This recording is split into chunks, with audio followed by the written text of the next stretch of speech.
And now, Jabroni Studios, in association with Big Herm Productions, is proud to present to you, recording from an undisclosed location in Oakdale, Connecticut, it's Chris Burns, it's Chris Lynch, this is Dysfunction Junction. Welcome back, everybody, because this week we go back to a time where men were men, women were women, and grown-ass men didn't get pissed off when you call out their hypocrisy, and they act like little bitches. The 80s, where Reagan told you how it was and then did it, where Oliver North sold off a bunch of arms to release some hostages, and everybody did cocaine. Let's not fuck around. Everybody did cocaine, and you know where they did it? Right here. Welcome to Dysfunction Junction. In the bathroom? Fuck yeah. Yeah. My name is Chris Off the Burns. back of the toilet? Yeah!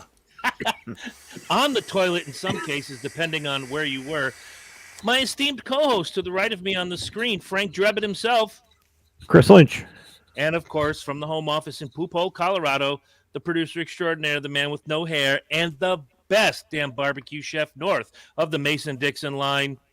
It's Michael Big Herm, P.S. Herman. What is up, everybody out there watching and everybody listening when we post this? So, Yes. yeah, hello to everybody paying the fuck attention. Now, I know you guys got something you want to talk about. Your head looks extremely large tonight, Mike. Yeah, new screen, new camera. Camera is closer, Oh, nice. so technically if I sit back here, I would be all, but yeah, the point of view that it has where it sits is, it's all me now. I'm right here. Awesome.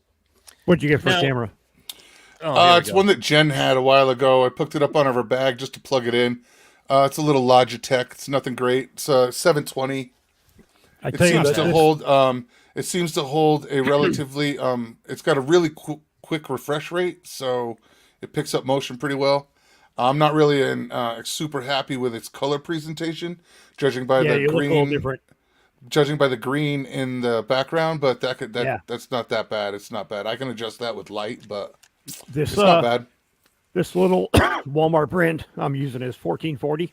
Works fine. All right. I got nothing to share other than it's on top of my computer, and it seems to work great for both shows. But I brought something to the table today. I know you guys got something you want to talk about in just a minute. This will be quick.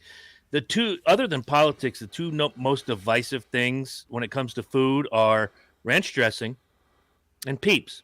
No, they did not make ranch dressing Peeps, but I saw this online a couple weeks ago. I wanted to try it. Lynch, you are more than happy to get up out that chair and come on into the other part of the studio. I grabbed me Dr. Pepper Peeps. Oh, And I'm a big fan of the Peeps. They look like little. They look like poop. Look, they look like turds. If They you look at like them poop. from the front, It's it looks literally like you pinched a loaf and put a wrapper on it. It's awesome. It's great. It's like, hold on, I'm going to make you some dessert. Here's the difference. I may have pooped, but somebody else put the wrapper on it. So I love Peeps. Herm knows this. Lynch has learned this. But if I'm going to be 9 Peeps to the wind if this sucks, because I got to throw the other ones away. Luckily, local Walmart. Maybe they're better if you roast them over a fire or something. Smoke Maybe. them. I don't know. See, even then, it looks like a I'm turd. pretty sure I picked up something that looked like that out of the yard before the lawn guy came today. I'm We're just about saying. to find out I for you guys. I put a bucket of those away. I'm sure of it. Leave them out there. It's fertilizer. It's I had all to good. put it's in a bag. It's bad, but I picked them up. They looked just like that. Girls, For all come of- look. Girls, come inside. Your poop's on TV. Like, no matter how I turn it, It's still a poop. except for this way, now it just looks like Oh, I don't know. like. This has got some kind of bacterial infection. I don't know. like a It's a seven. little- That's what I'm saying. Like, what's up with the white side? The poop's That's got where some you pull it problem. off the other 4. Here's the other 4. They're still chilling. This Oh. little piggy went to market. This It's little a- piggy stayed home. So it's not individuals. It's an entire battery of poop.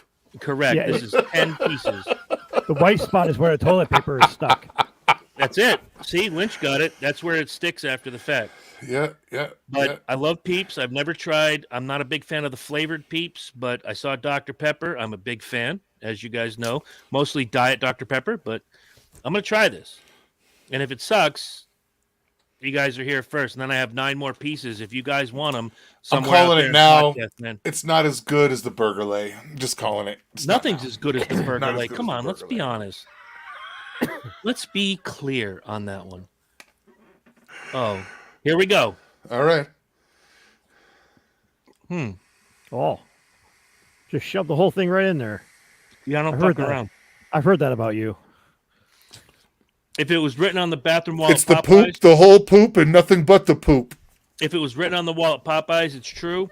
If So it's help written me anywhere taste. else, yeah, if it was written anywhere else, not. You know what? It doesn't really taste like Dr. Pepper. Hold on. Let me try this. See, that's the sucker move. They're suckering you in. They just enough flavor to maybe it does, but you've got to eat 7 of them and make the package go away. Yo, when I eat the 12th one, it starts to actually taste like it. It's got a little bit of Dr. Pepper taste, but all I get is marshmallow, which is not a problem. I'm a big fan. So I'll give Well, these Chris- I'll give these a 6 out of 10. Chris, if I'm going to try a peep, Hey, we're going to eat You and gotta- going shopping when I'm done with the show. Just so have your ass ready. Oh my god. you got to. Women appreciate that shit. I'm not going to lie. Look at what he's got on the screen, Herm. Blech! Vienna sausages. I've got ranch ice cream at Walmart. I'll pick that shit up tonight and mail it to you. All right, he says if he's going to You try can- Dr. you- Pepper. I'll buy ranch Oh. ice cream if I want to, woman. It's my money. Wow. And this is I earn the money. I'll spend it. All right, JG Wentworth, slow down. Let Put- Lynch talk. Put your tits away. No. This ain't even the good kind. This is Aldi's brand. There No. isn't a good kind. That's like saying there's like an expensive kind of dog shit and then just the regular old one on your lawn. Yeah. You know what? These aren't even the good ones. No, Bro. you're right. Bro. There are no good ones. That is a truer statement than No, you care to admit. Stop it. Knowing what I know about Lynch, he I hates have. He's got a can of $75 Vienna sausages in the house.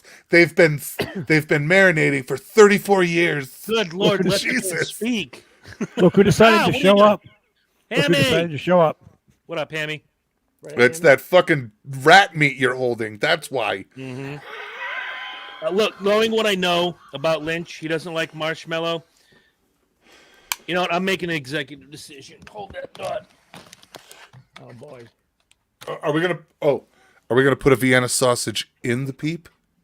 Why don't we shove a Vienna sausage up the peep's bunghole? Look, I even got my special tweezers. I was gonna say, get a knife, make a bunghole. I even brought you the. Oh! See, you can't even get through the smell. It does smell like dog food. Oh, Here we go. that's not how I wanted. Oh. Go back to your go back to your station, Burns. You think Go I back to should your go back to station. my station? Go back to your station. I'll leave this right Holy here. Christ! Wait. No, I can't. You're not going to eat that. You're going to feed it to Hammy. You people that are only listening to this show right now do not know how if you're just listening and not watching, you have no idea of the bullet you just fucking dodged. Okay, you know who the real MVP of the show is tonight? The people that are listening on Wednesday when we post the audio only and don't have to watch that. That's who. It was the most disgusting thing I ever smelled. You couldn't eat. That's what I'm saying. These aren't even the good kind. Ugh. Oh, now I got to. No, don't, because I'm right near the studio bathroom. I can run at any time. These are delicious. Oh, God. Oh my God. I mean, they're not quite as quality as hot dogs. Oh, they're not quite as quality. All right, that's for sure. But hey, I'm getting 1,100 milligrams of sodium. Yeah, That's like I mean, half- you that's a have. half I a was gonna day. say, you have today and tomorrow's sodium count in just 2 links. Good Okay. Jesus Christ! What the fuck? My God. Total fat 17 grams. Yeah, it can't be good. It can't be good. Cholesterol All of is it. only 90 milligrams. Yeah, well, you know, lips and assholes don't have a lot of cholesterol. And it's 0 carbs with Oh, 12% excellent. fiber. 12 grams of fiber. Excellent. So it's It's keto friendly. What the fuck? Yes, Your Honor. That I think I'm going to make this a thing. That is disgusting. Heard. Brenton Have some- Herman. All it needs is some mayo chup on top. Come on. No, it's the kid is even my kid is roasting his ass. He's on point. But nothing beats a turd that tastes like Brenton, that's got to be right up your alley, bro. A Dr. Pepper peep. That's got to be some shit you're into. There it is. You sure, Chris? There's one lonely little. Oh, Dino one sausage. lonely demon sausage. You can keep it. Feed it to Hammy. I could give a shit.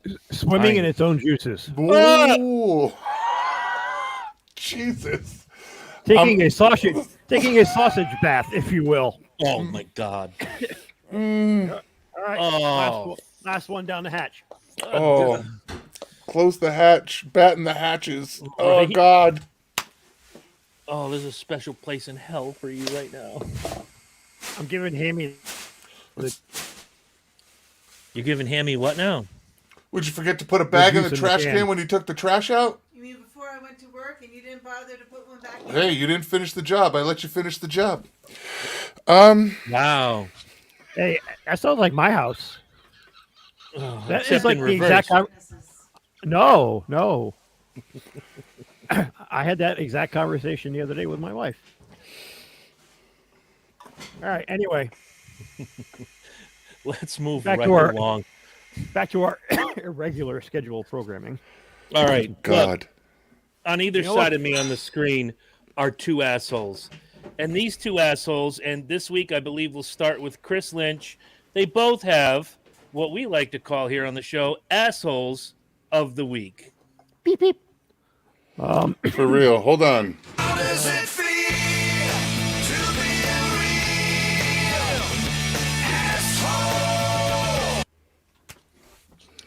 Did Oh you my- eat the peep? Oh my God. So you just cashed a can of Vienna sausages, but the peep is offensive. I gave it to the dog. That is the most liberal taste testing I've ever seen.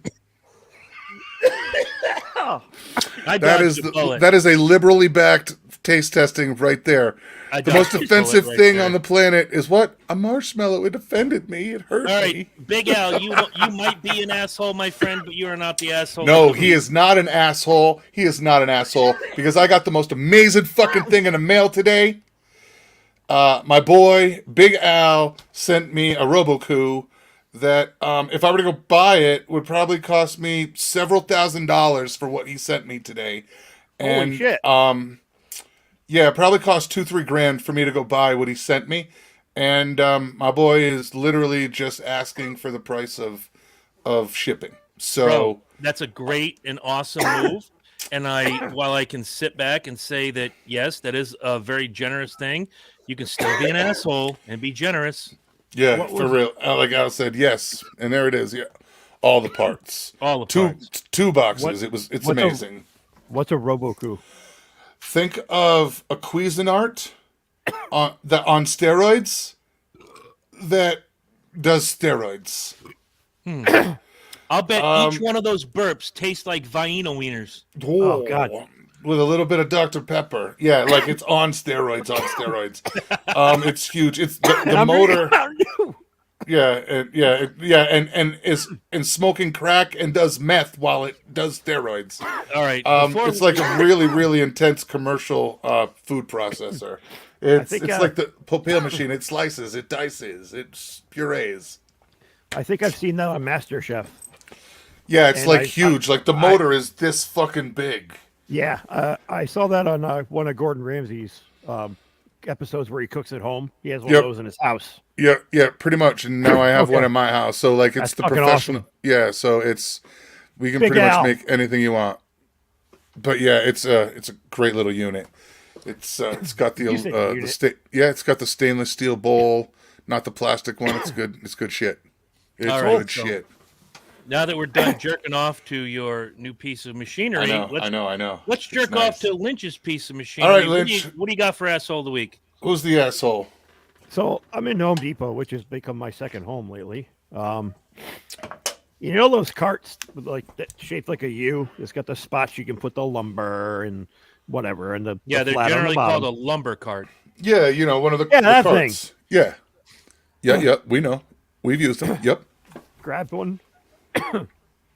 Grabbed one that was out in the middle of the parking lot. Walked my ass in there. Go right to the hardware department. Grab a couple boxes of screws. Put the screws on the cart. I then stop at paint. I get some stain. Put a 5-gallon thing. Cum stains.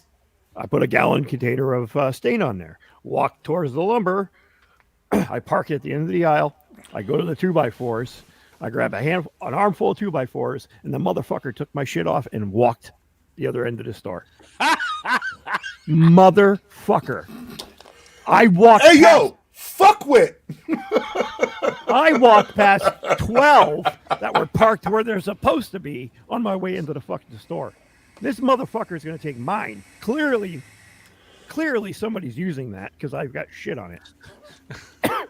Now, see, I like to do that shit at the grocery store because here's the way it is. Like, everybody's like, you got to go shopping. No, you don't. Okay? Because if you see a cart that's got relatively a bunch of shit in it that you were probably going to get too, there's no rule that says you can't just grab somebody else's cart and take it to the... It's not your shit. You ain't paid for it. You've selected it, but you haven't paid for it. It's not yours. Unless your purse is in it, it ain't your shit. That's right. If you're carrying your purse and it's not in there, it's not yours. So my shopping's done. Somebody took my cart. What was in it? Your kid? Your purse? No. Corn Pops. Fuck you. It wasn't your cart. Oh, it was nobody cart yet. So now, if your purse was in it or your kid was in it, you got yourself a case. Yeah. Right about now, all you're doing is bitching, but I understand it's a reasonable bitch. I'm going to say it out loud. It's a reasonable bitch. You took the wagon, the lumber wagon. Yep. You wheeled it You took around. your You cart. got your shit. You stopped. You turned. You looked at 2x4s. You turned away. You come back. Your shit's on the ground, and all the stuff is gone. What are you stuffing your face? Oh, I'm Dr. Pepper Peeps. We taste tested at the top of the show. They're marshmallow with a hint of Dr. Pepper. And Vienna sausage. Ah! Oh, you made me sneeze. That's what you get. That's exactly what you get. I just sneezed Vienna sausage all over my hand. Oh, Yeah. nice. That's nice. Jesus Christ. It's my left hand. I lied. It's my I left have an hand, so it's asshole- a stranger. I have an asshole of the week. Lynch is my Oh. asshole of the week. There it is. There it is. For There Vienna it is. sausages and snotting and that disgusting smell when I went out there, asshole of the week. Hey, you're welcome. Ugh. I'm gonna have to go get more peeps when I leave. All right. So we've done his asshole of the week. Wait. Are you complete with the asshole, or is there something you'd like to say to said asshole, or are you just you all fired up? I'm done. Did you go lump him up? What? No, he grabbed his one piece of 2x4 and walked out the fucking door. Wait, he needed asshole. a lumber cart to carry one 2x4. You know what? Let him go. Let him go, because he's not an asshole. He's a fucking woke joke libtard fuck who thinks he needs a U cart to carry one 2x4. Hacksaw Jim Duggan carried a 2x4 every night for 30 years, and this schmuck needs a U-boat to carry. No, fuck him. He's not the asshole of the week. He's the asshole of the month of March. Fuck him. I follow him on Facebook. Hey, Jordan. What's Hold up? on. Who, Jordan or Hacksaw Jim Duggan? Hacksaw. He's not as funny as the Sheik. Who, by the way, last week, happy birthday, Iron Sheik. Happy birthday! Happy 80th birthday, Iron Sheik. 80th. Wow. Did you see my friend Daniel added a video of an interview on No, that post? I did not. Later tonight, watch that interview. He legit calls a drug dealer to get crack. Oh, yeah. Right in the middle of the interview. In his documentary, he's done that. I have to get my medicine. Yeah. Right? I need my medicine. That's what he would say. I had to go get the medicine. Oh, that's happy birthday tomorrow, Mr. Proto. Oh, happy birthday, Big Al! Happy And we birthday. say that, and we say that for God and for Jesus and for Mr. And McMahon. for Mr. McMahon. That's right, dude. I'll tell you this though, the Dr. Pepper dust at the bottom, very tasty. Oh, the Dr. Pepper meth down in Yeah, the corners. Oh, yeah. The schmegma. I'm all No, for it. smegma would be oozy. All right. It's No, what's left in the whatever. bottom of your Vienna sausage can. Hey, I wasn't at the Home Depot with you, Accurate. but if that twat needed a U-boat to carry one 2x4, no, he should be ostracized. He should be called out. No, not fuck Mr. McMahon. Do you not understand God and Jesus and Mr. McMahon? No, you don't. So don't come at me with that crap, Jordan. Don't. Heard. All right. So his asshole of the week is done. There we All go. right, so it's time for my asshole of the week. My asshole of the Miller. week is Dodge Motor Company. Ooh, I like to hear that. Oh boy. Back in the 70s, AMC, which was part of the Mopar, Jeep, Chrysler group, all right, produced a little car called a Hornet. All right. It was kind of like Dodge's version of like the old Outback. kind of like the Nova. It was very kind of small, kind of Mustangy. It's that small, you know what I mean? Wasn't huge. It could also be. You could also get it with a little bit of a station wagon, 5-door type. Right. You can get it 2-door. Mostly it came in 2-door, but you get it in 4 doors, like a station wagon-y type hatchback. All right, a little bit later. But for the most part, it was like a little mini muscle car. All right. The problem is Dodge has taken that little AMX, little car and little street car, and they've turned it into that. That looks like Prius. Yeah, like why does everything have why does everything have to become a fucking mid-sized crossover SUV? I don't understand.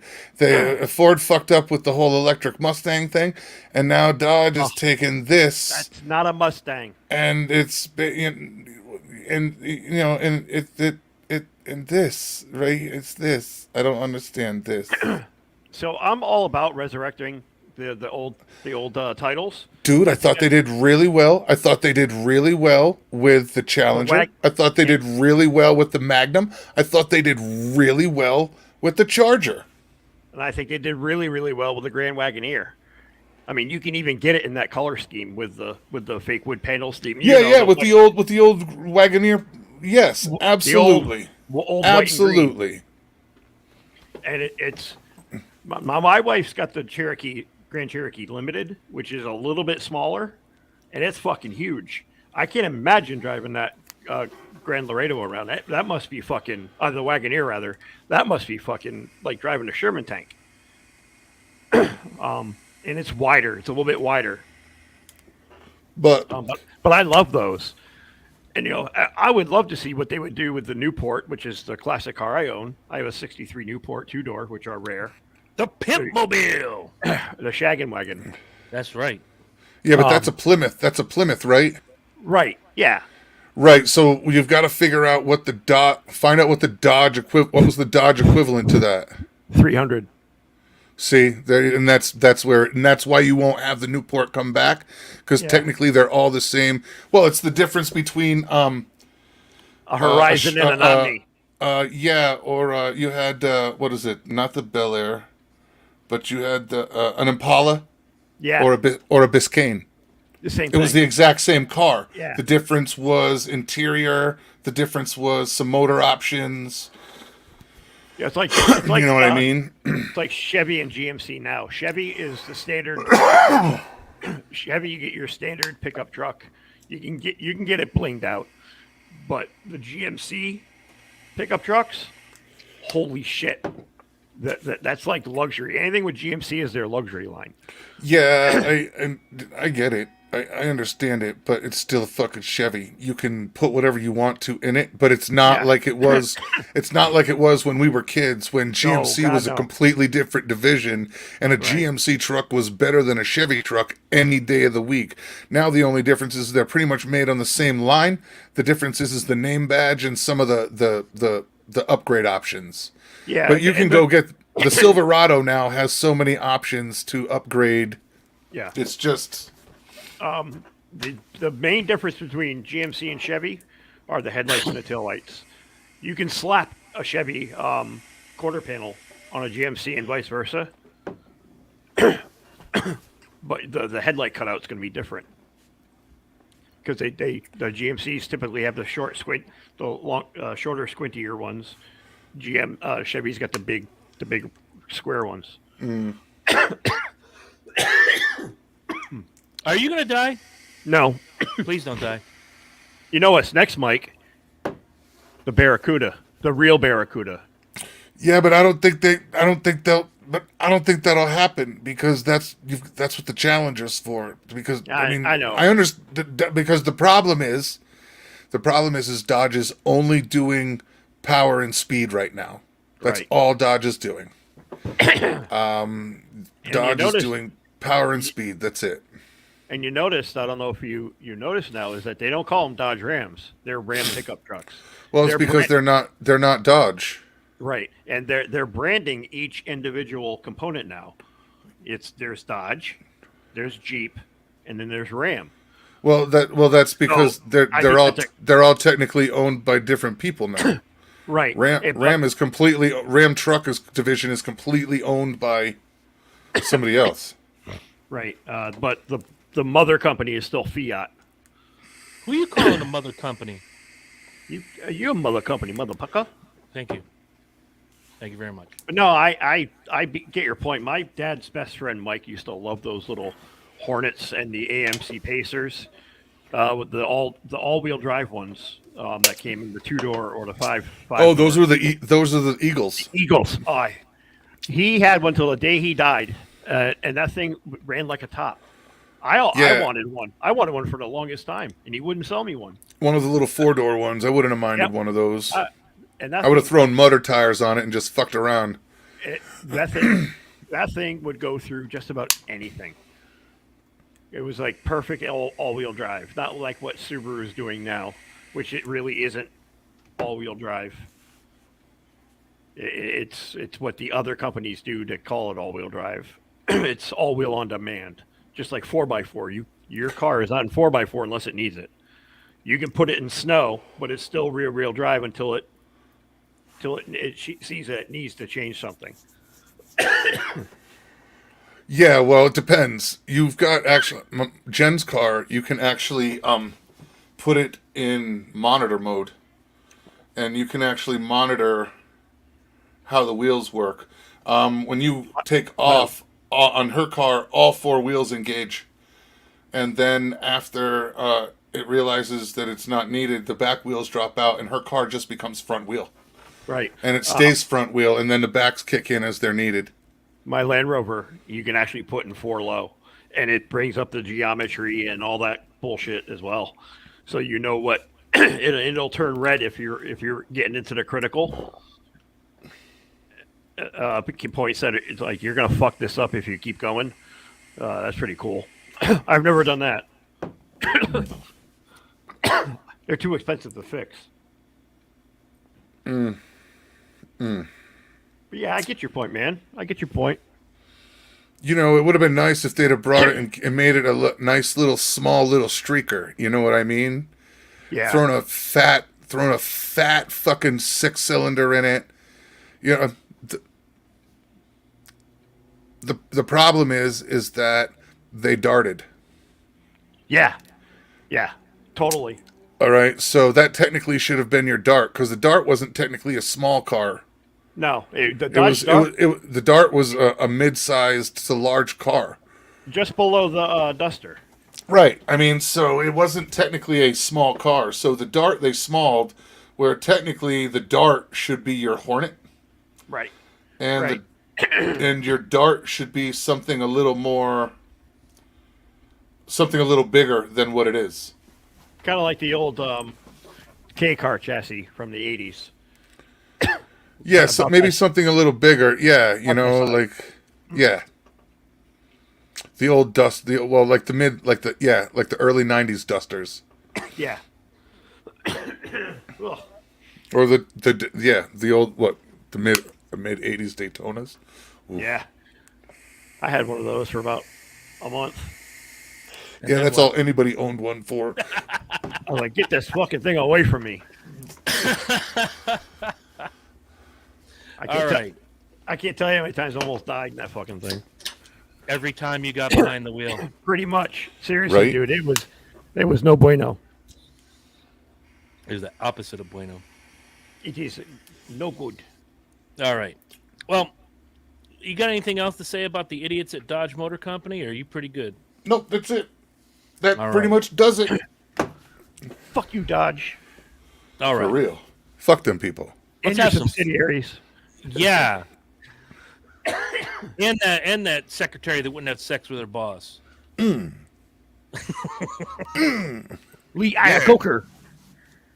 Wow, I read his book. He was a smart guy. I read this book. He's a real smart guy. But we are smart guys, and we're going to talk about it today. Listen, we all were born in the 70s.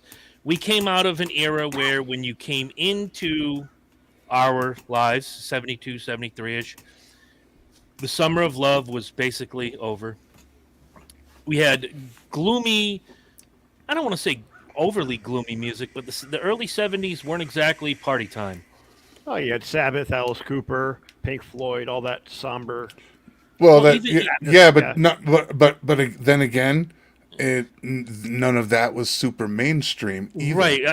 But even If you're going to go mainstream, you're looking at crossover country music. a lot of Crosby, Stills, and All Nash. right, you're looking at like Eddie Rabbit, Crystal Kenny Gale. Loggins. Kenny Yeah. Loggins. Well, Loggins yeah, and Messina I was were going to hot say back then then, it was yeah. Loggins and Loggins Messina. and Messina. Yeah.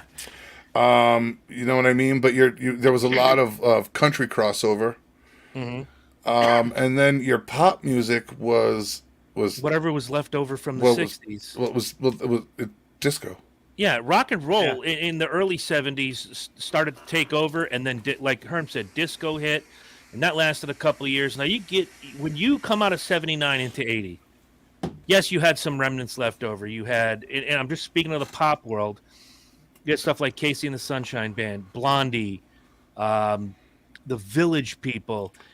And when the 80s hit, it opened up in a 10-year period more variety and more eccentricity, if you will, in music than I think any other decade that came before it. Because in the 50s, you had bubblegum pop and still a lot of jazz. The 60s, everybody was on acid, and those who weren't played country music. The 70s, everybody says, music was terrible in the 70s. and doo-wop. Yeah. And I hate when people say music was terrible in the 70s. No, it wasn't. It was still in that evolution.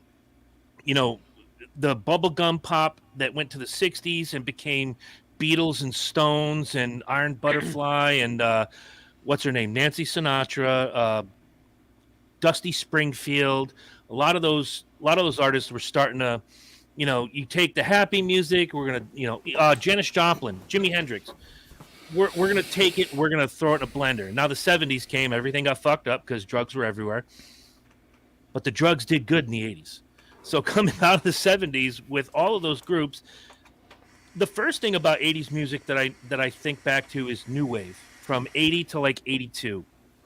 A lot of these, Blondie started going new wave. You had Gary Newman. You had the beginning, not the height, but the bubbling of Duran Duran. Well, what you had as the 80s opened up was the emergence and the beginning of completely electronically produced music. Mm-hmm. Yeah, a lot more. You had people that didn't know how to play, that needed to know music, but did not know how to play an instrument in order to make music. There was abilities to do it other ways. Correct. And there's nothing wrong with electronic music, dude. A good keyboard, I can listen to a lot of those one-hit wonders, which we'll talk about in a little bit, were heavy into keyboards. And then the late, into the mid to late 80s, everybody had a keyboard, from, Whitney Houston to Kiss to even Iron Maiden had keyboards in the 80s. keytar. The keytar, yeah. Thank you, Europe, for making that. Europe and the Flock of Seagulls. Flock of Seagulls and Thomas Dolby. There you go. She blinded me with science. The 80s version of a sitar. Yep. Let's stay with, let's just go like 80 to 82, 83. We'll break it down 3 years, 80 to 83. You did have quite the shift, though, coming in from the 80s, 1980, where a lot, like Herm said, a lot of the electronic music was coming about. There was not only a new wave of British heavy metal. Heavy metal's different. We're going to talk about that later. But you had a different wave of English pop music where you got the real new wave. Oh, yeah. The real new wave. You can look back and look at some of those groups. U2 started to bubble around that time, 80 to 83. Go ahead, Lynch, please. Spandau Ballet, Human League. Oh, dear Christ. Human League. Depeche Mode. Animotion, the Thompson Twins. Yeah, Thompson Twins, huge. Big Country. Oh, Big Country. Well, bands like that, tons of electronic. That was the new wave of British pop, as I call it. I mean, from like 1980 to 1984. The Cure. All these bands broke right around the same time. I mean, The Cure has been around since 1979. And all these bands, they all formed early. They were kids. Mm-hmm. Like the guy, the lead guy there in Depeche Mode, he's just turning 60. Right. I mean, because when we were in high school, he was not that far ahead of us. No. He was in his 20s, and we were like 15, 16, yeah. Yeah. So. It's funny to look back today at that early era. I had the 80s station on earlier. God help me, because as soon as I turned it on, Double Shot Tuesday, my double shot was Depeche Mode. That one's for Derek. There's nothing wrong with early Depeche Mode. It's when they got a little too serious that I checked out, and it is what it is. It became more of a emo.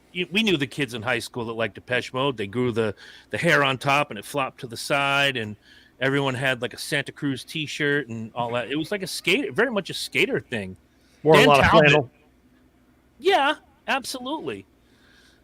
But that music is still fun. When I listen to 80s music and I listen to something from like 80, 81, Gary Newman comes on. And I hear Cars, I jack that shit up. That's a great song, man. Oh, absolutely. A lot of those songs are great.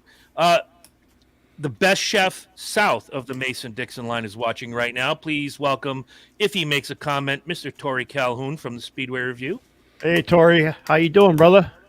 But I look back at what sticks out to me is that was kind of the beginning of the bubbling in that 3 years of Michael Jackson, because Off the Wall was 79, 80. Right. And Don't Stop Till You Get Enough was big, and he was starting to bubble as a solo artist. It wasn't until 82 when Thriller came out, and it hit in 83 because it was a late 82 release. Dude, it just went, everything blew up. I remember taking my Christmas money and begging my mom to bring me to Taco Bradley Tuesday is a white people holiday. Just saying. Taco Tuesday is an every people holiday. Tory's No, black. Taco Tuesday. Taco Tuesday is a white people holiday because us ethnic people, we eat tacos every day. Every day is Taco Day. I ate tacos on Sunday too. You know, whitest Mexican I know. There are white Mexicans. Just so you know. There are. They're called Mexicans. There's one of them. They're up Over north. there. But yeah, where I live, every day is Taco Day. Understood. In my town. Can we just go back? This is why we can't have nice things. I'll go to Herm first, because you just said, you actually, fuck it, let's go to Lynch.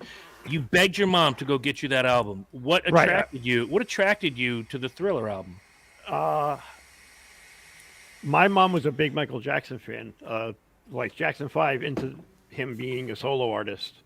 And when he broke off in like 79 and did Off the Wall, that was in constant rotation in my house. My dad liked Michael Jackson too. So I liked enough songs on that to like, oh, this new Michael Jackson album I hear is pretty good. When needle dropped both sides, there's not a bad song on that album. Well, yeah, I mean, look at when that album came out. It 1983. Was, right. Look when that album came out. '82. It was December of '82 because I used my Yep. Christmas money to buy the album. Yep, but it's up until about the age of 13 or 14, most music choices are, and most of your music selection is what you get off of listening around the house with your parents. Oh, I mean, you do get choices for birthdays, and we all did, and music, but for the most part, up until about 13, 14, the music that you grow up with is the music of your parents. that's why. That's why I like a good oldie station. I love the Beach Boys. I think they're fantastic. I like big band. My mom used to like listening to that. Jazz was huge in my house. My grandfather on my dad's side loved jazz. My dad was a huge jazz fan, and I listened from everything from disco to Black Sabbath to Pink Floyd to whatever my dad was listening to. That's why I got into metal. He liked Iron Maiden. I mean, and you're absolutely right. You said it earlier about food. Your food choices are exactly the same too. Like I was saying earlier, my grandmother on my mom's side, it was a special occasion to buy candy. It was either Christmas, your birthday, Easter.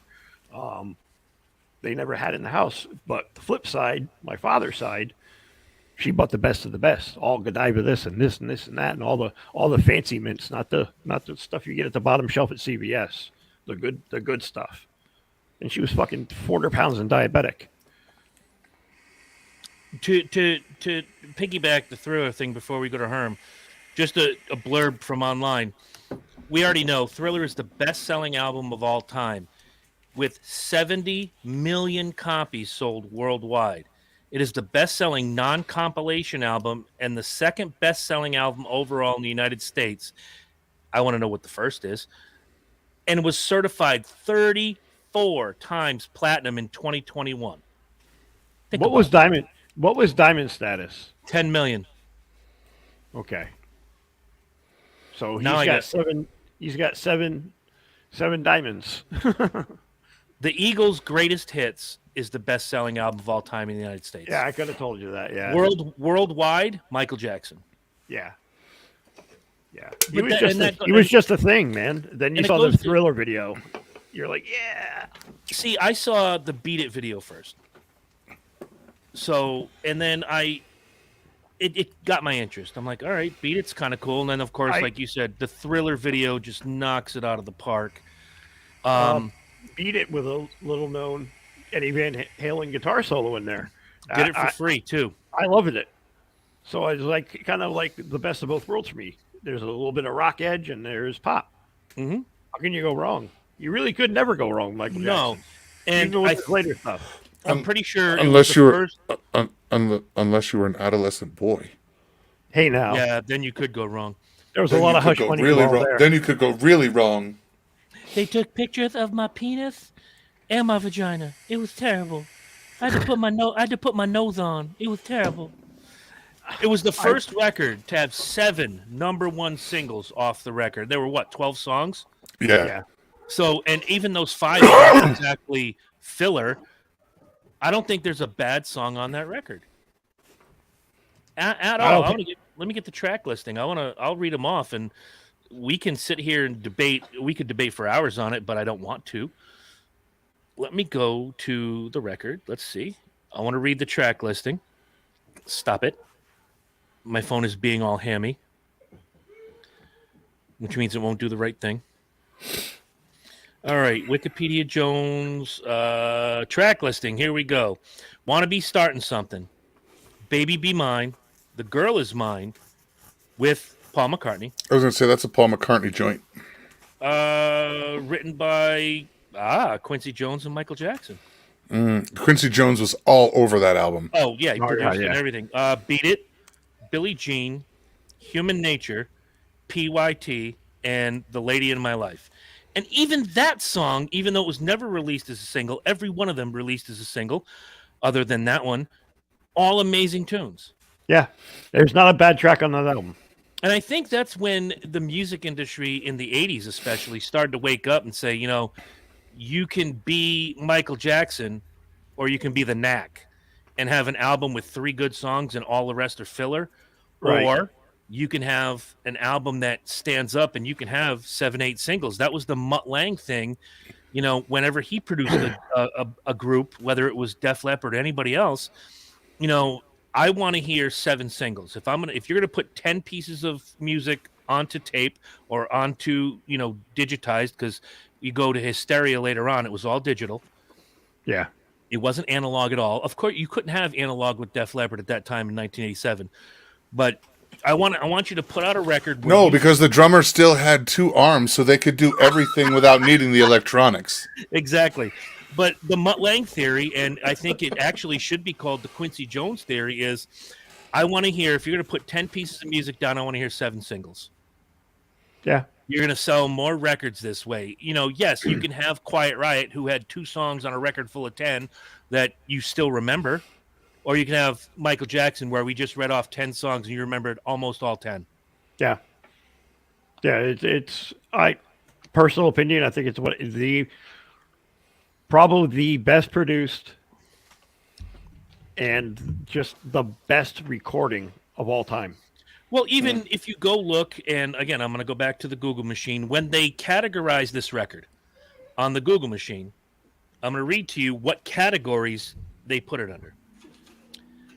Disco, funk, dance, pop, and classic rock. Yeah. 5 different genres, 1 artist. There's only one other guy that I know of in music that could do that. Michael, what was his name? Say it again. I'm sorry. There's only one other artist in history that I think could be categorized in 5 different genres on one record. I know who. Prince. Prince. Yep. Prince. Prince could do 5 completely separate genres, could do funk, soul, all of it on one record. And did it on every fucking record. Oh, I was going to say he would do 2 or 3 styles in a song. Yeah, so he would switch gears in the middle of a song. He would switch gears and shift in the middle of a song. So yeah, that's completely easy. The album cut of "I Could Never Take the Place of Your Man." It's a 9-minute song, but right in the middle, when the pop jingle goes away, it turns into a completely different fucking genre of music. Right in the middle of the song. It becomes more funky and it becomes edgy. And you didn't know quite, I mean, at our age, you didn't know quite what you were listening to. You knew you liked it. You knew it, you know, the hair stood up on your arm a little taller. You got the tingle at the end of your schmeckle listening to this. Goes, I don't know what sexy means yet, but I know whatever it is, that's it. Right. This is what sex sounds like. Sex is on fire. No, that doesn't sound like sex. That sounds like no. That's not it.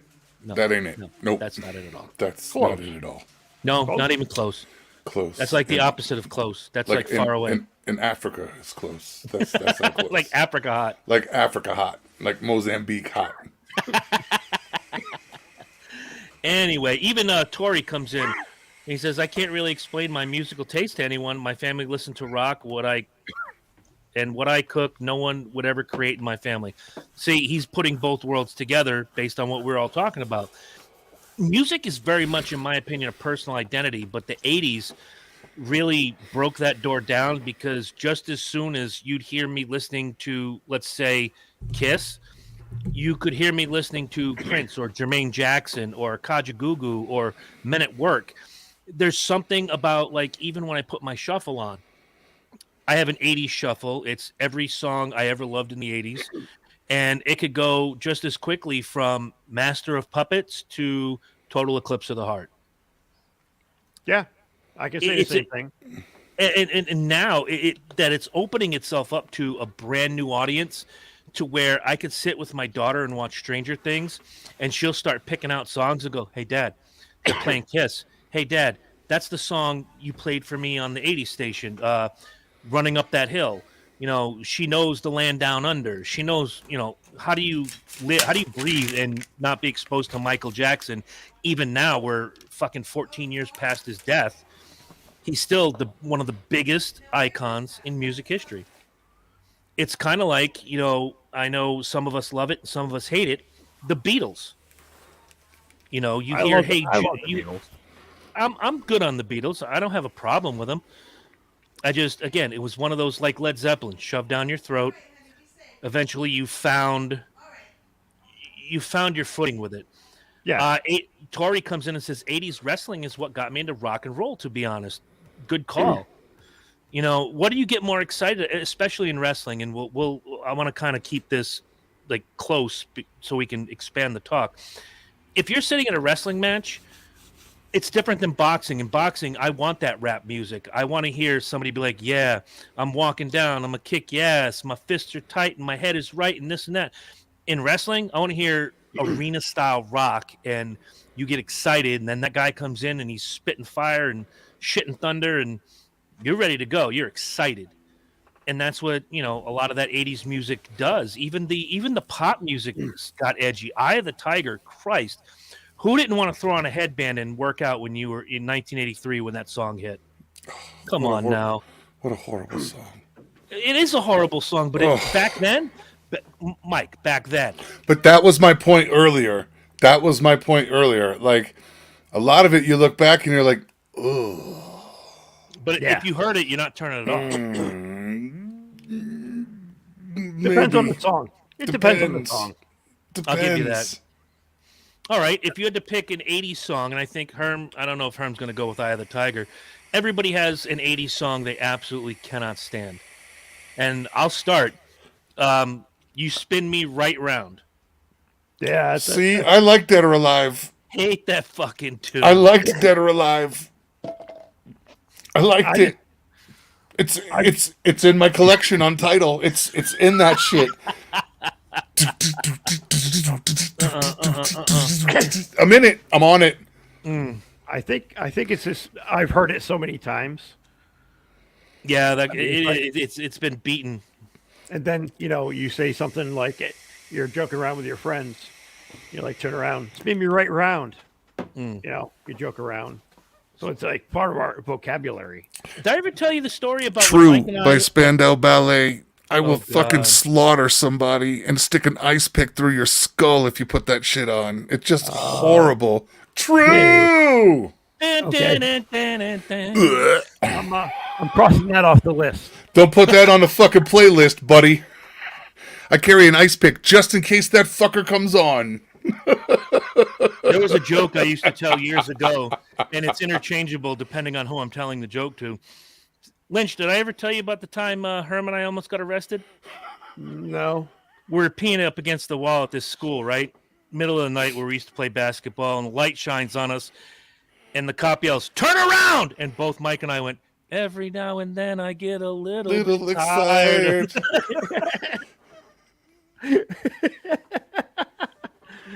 Oh. You're welcome. My song is Tony Basil, Mickey.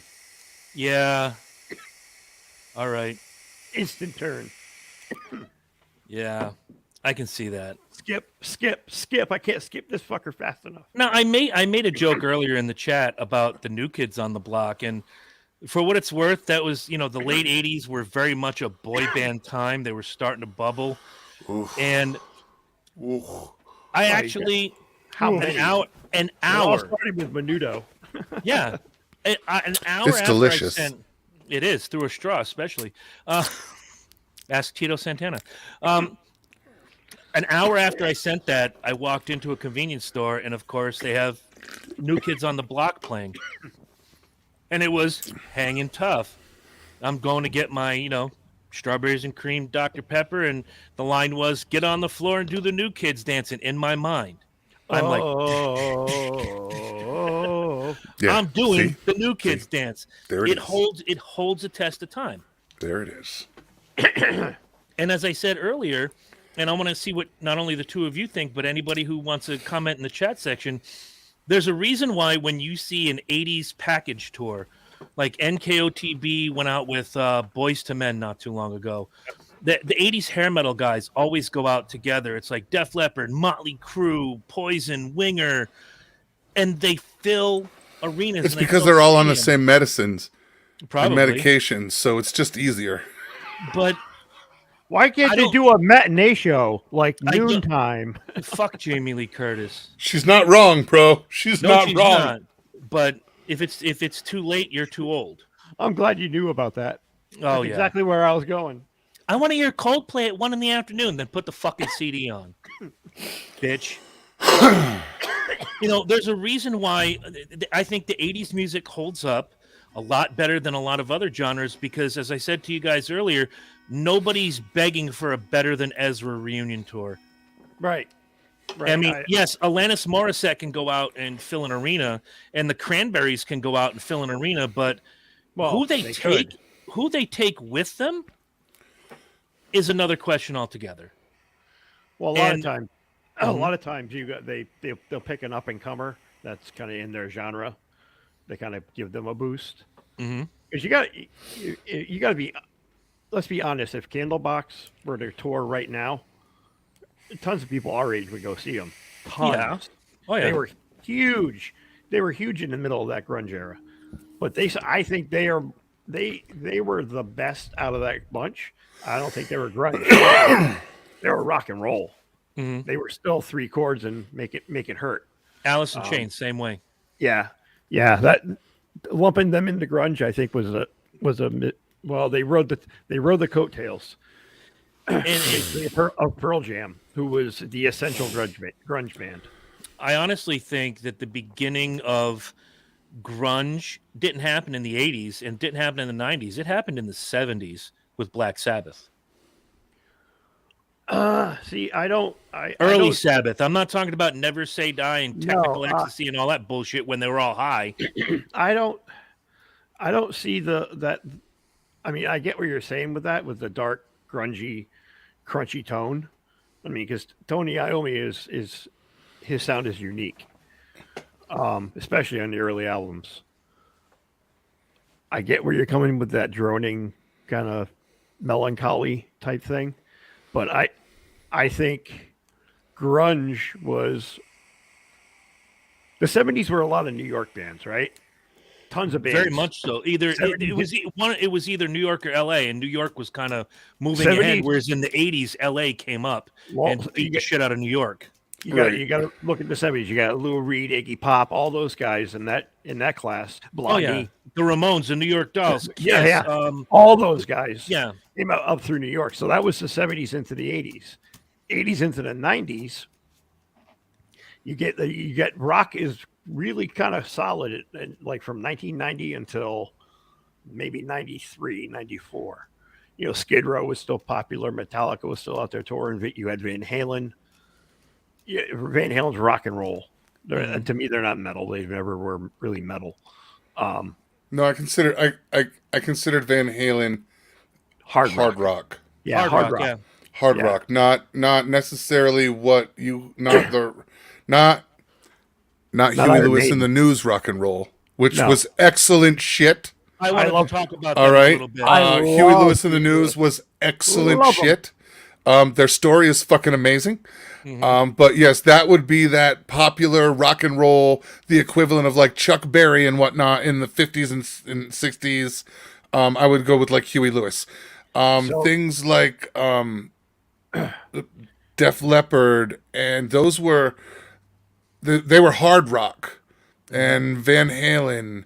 But then you had Crew that technically I considered more metal.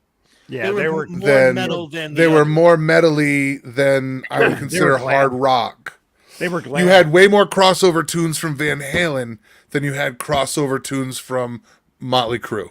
Agreed. Until the third album, when Smokin' and Home Sweet Home became right, and Smokin' was a reburn on a rather popular integrated popular tune from 20 years earlier.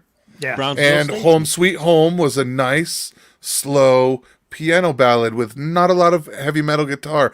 Your mother could have listened to Home Sweet Home and been like, "That's a nice song." Until she saw the video and the right, and then she saw nothing but tits. Best.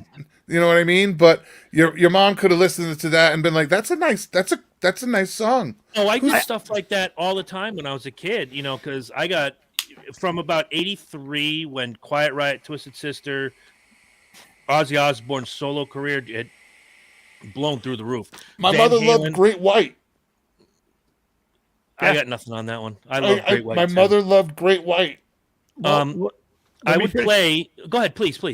Let me finish my point about the generations and the coasts.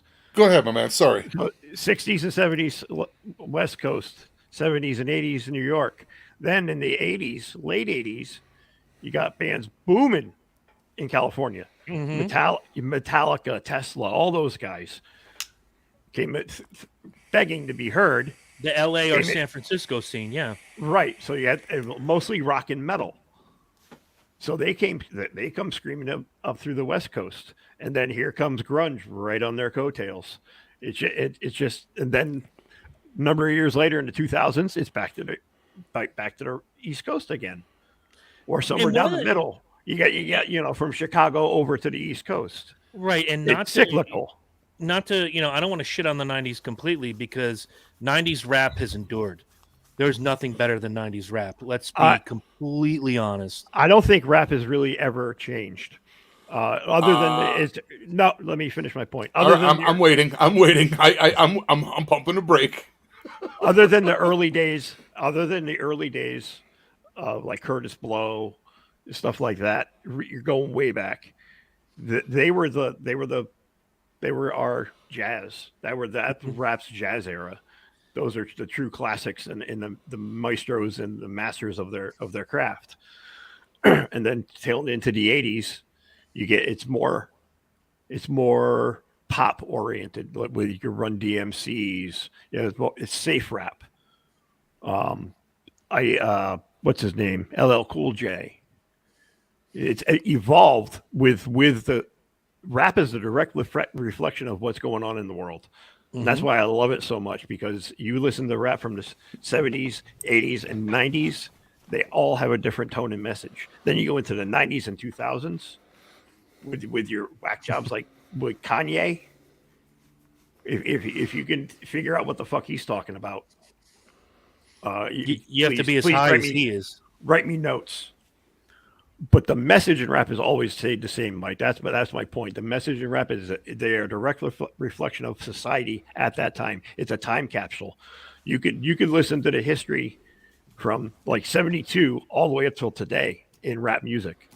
The politics, the atmosphere of the times is captured by rap music, and I think it's the most overlooked genre of music out there. I think where that changed was coming into the 80s, and you had, like the Sugar Hill Gang, which you mentioned, and things like that. And then here comes Run DMC. They were still fun, but they started to talk about subjects that you weren't as a white suburban kid. Hold that thought for just a second. I am. And then here came Public Enemy. The music was fantastic, stayed fantastic, but then they started to talk about more politically driven things. And then NWA came and punched you in the mouth, and that's when I think the game changed. Go ahead, Herm, please. Yeah, I was going to say some of your earlier stuff. And Ice-T as well. You listen to some of the earlier stuff. You have like Nucleus and Jim Own It. You know what I mean? And you've got they were just trying to get some sort of a semblance of what they were doing out. They really didn't have. There wasn't a message yet. They were just trying to get something that flowed and have a storyline or something through a song that carried. Right. All right. It wasn't all right, because you couldn't, or it was the time. You couldn't have had the Sugar Hill Gang doing an NWA song. It would have scared. Look. All right, in 1990, it scared the shit out of the white people. Okay, if you'd have pulled that shit in fucking 1973, you'd have never heard of anybody in that group, because it would have never made it anywhere. There wasn't so much as one station that would have said, yeah, we'll play that. There wasn't even a progressive black college station anywhere that was like, yeah, we'll play that. No way, dude. If one white person hears that, we're all fucking done. We're shut down.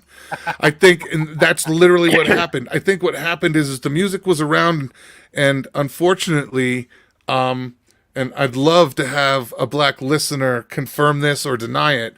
I think the problem is that as black artists, they couldn't come out and talk about what they found socially unacceptable on the music, because the people that were in control wouldn't have allowed it, and you'd have never made it. You had to tame it down, and you had to kid glove it enough so that somebody would accept it and play it. And after that acceptance through the 80s, yes, and as we played that Sugar Gum Pop Hill, you know what I mean? And the non-violent and not really hearing what's really going down in the ghetto, then we started hearing people talking about what really was going down in the ghetto. Well, think about who your big artists were. You had KRS-One, and when KRS-One came out, he blew everybody's fucking mind. What the fuck is he talking about? Here comes the police, all kinds of shit. Shit that all of a sudden was subversive.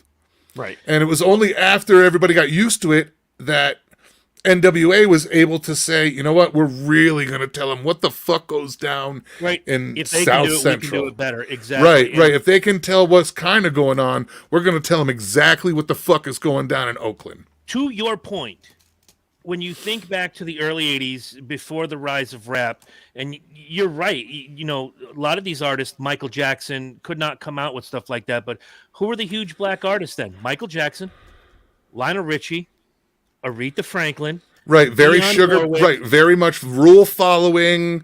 Tina Turner, Rule following. I'm saying this to make a point of the time, not because I feel that way. Those were well-behaved black folk. Yeah. Okay, those black people were very well behaved, and that was the attitude that's why they got what they got, because they were well behaved. Not that they were Uncle Tom, but they fit the mold that the execs and the companies needed of an image. Right. What was the joke that Eddie Murphy made? Wow, that Michael Jackson's a special guy. Look, he's good, clean, and wholesome. Look how that's that right. turned out. Right. People loved Michael Jackson because they saw him on TV with Webster. Right. Well, they watched him as a little kid, and he was a little kid that grew up and came, and it was acceptable. You saw him doing their popcorn, dancey, candy girl music type, New Edition style, basically that kind of thing, but nothing heavy, no heavy message. It wasn't until Michael was older that he started actually working real messages into his music. The Dangerous record, the Man in the Mirror, for Christ's sake. Right. Some of the stuff was real messagey, and was really messagey for Michael, but wasn't crazy. It wasn't so crazy that it didn't make the top 40 list. One of his best songs, Black or White, holy message. You know, I always point to Earth Song. What a fantastic tune. Great song. I don't want to get way too deep and beat rap to death, because I think we all know that, you know, the rap that we heard in the 90s that endures to this day, you know, couldn't have happened without the Run DMCs or KRS-One or Public Enemy or those that came before. NWA, as an example. The same can be said on the rock and roll side. We mentioned Huey Lewis and the News, which I think should sit in their own category, because they were rock, but they were doo-wop and they were pop, and they were much really he tried almost Huey actually tried almost every genre of music. He tried pretty much every genre of music to break into before he put the News together, and it actually worked. He did country, he did funk, he did all kinds of shit that, excuse me, most people aren't even aware. Michael Bolton was cool. Right, they're not even aware of the shit that he tried before Huey Lewis and the News. Mm-hmm. And on that note, I mean, again, to me, as far as pop music, okay, Michael Jackson clearly wears the crown, but if he had a royal court, it'd be made up of Huey Lewis and the News. Yeah, he surrounded himself with some of the best musicians in the world. Yeah, so he pretty much brought the best artists. That band live is the recording. Amazing. Even I saw them much later in the 90s, and they were still tight. Hell, I saw them in the mid 2000s at the Mohegan Sun Arena. Yeah, and they killed it. They were amazing. But if we can, if you go back in your mind's eye to 1983, you're listening to your terrestrial radio, probably, since we're all from the same area, you were listening to RI 104 or Q 105, and you heard 83 was RI 104. Yep. Yep. You heard Metal Health Bang Your Head. Yep.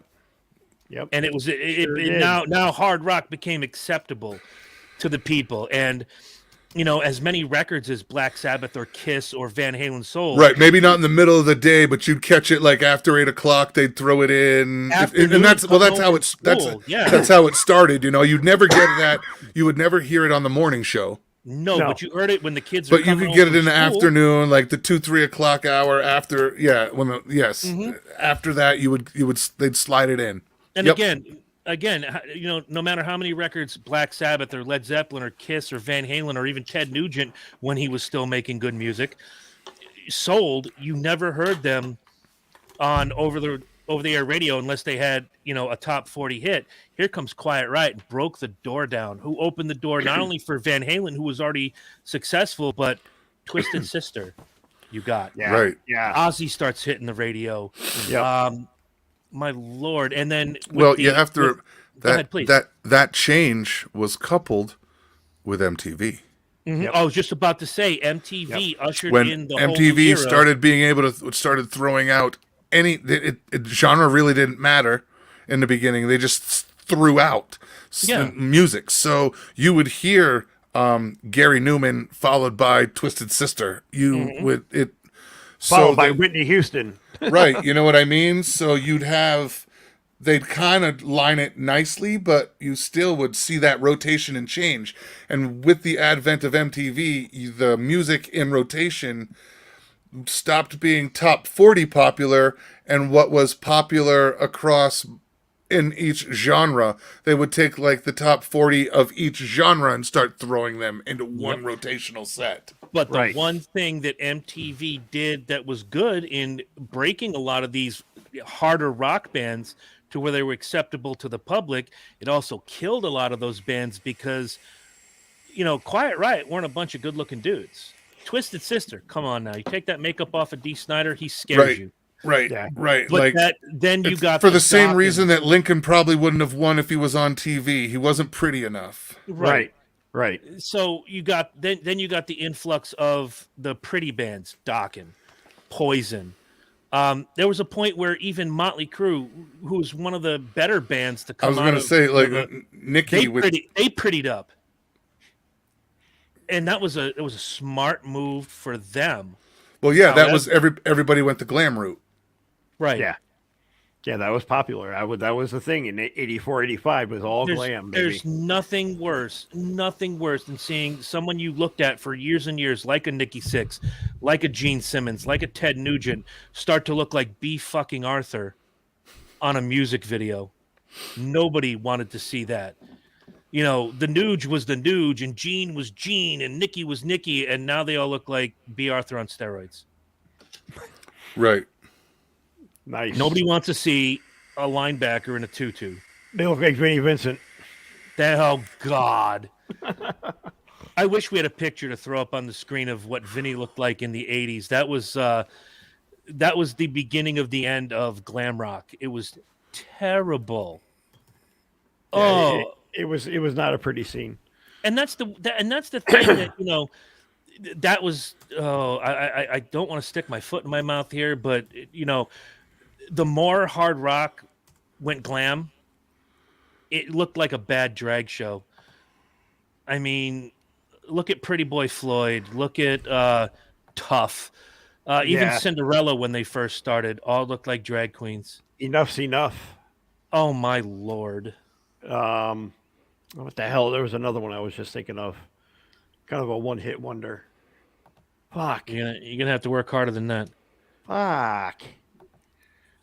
Danger was like that. Oh, there you go.